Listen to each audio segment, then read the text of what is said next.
In Gaza, over the last few weeks, we've seen essentially the worst case scenario unfolding before our eyes. The death toll in Gaza has now risen. Over 30,000 people have been killed, and 12,000 of them are Palestinian children.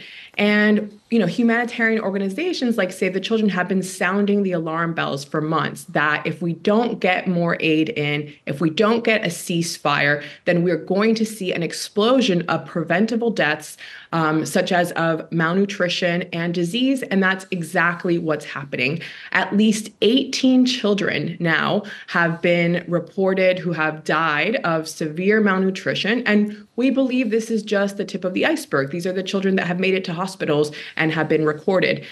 The amount of aid that has gone into Gaza over the last few weeks has diminished, has reduced significantly, and food insecurity has only intensified. And so while any aid is better than no aid, the best and most effective way to get aid into Gaza remains the land routes, where we believe we should be able to get sufficient amount of trucks of aid, of medicine, of food supplies in and distribute it. It just hasn't happened yet. So this then is already being described by some as a halfway move, isn't it? About the US government trying to do something to improve that access to food and medical aid. But it sounds like you're saying that doesn't go far enough.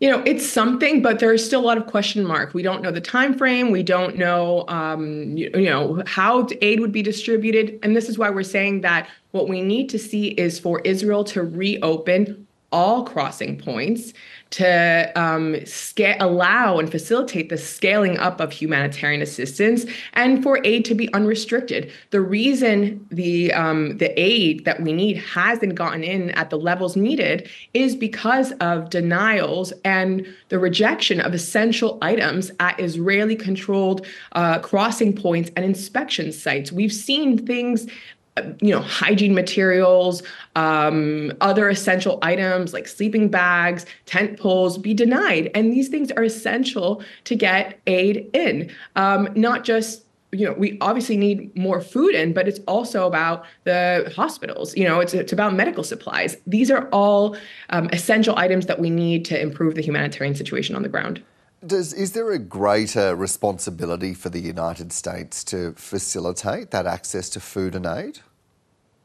Look, we have called on all governments to put their weight behind a ceasefire. That's the most important thing that we need to see right now. And we've also, over the last few months, have called on governments who are fueling the crisis with the supply of weapons to stop doing so, because what we need is a ceasefire. And it's just, after 5 months of calling for one, we feel like our calls have fallen on deaf ears. And so that's what we need to see right now. And that's what we need to see governments doing. And we need to see the political pressure from Israel's allies to improve the humanitarian situation, abide by their obligations under international law, and facilitate humanitarian assistance for the people in Gaza.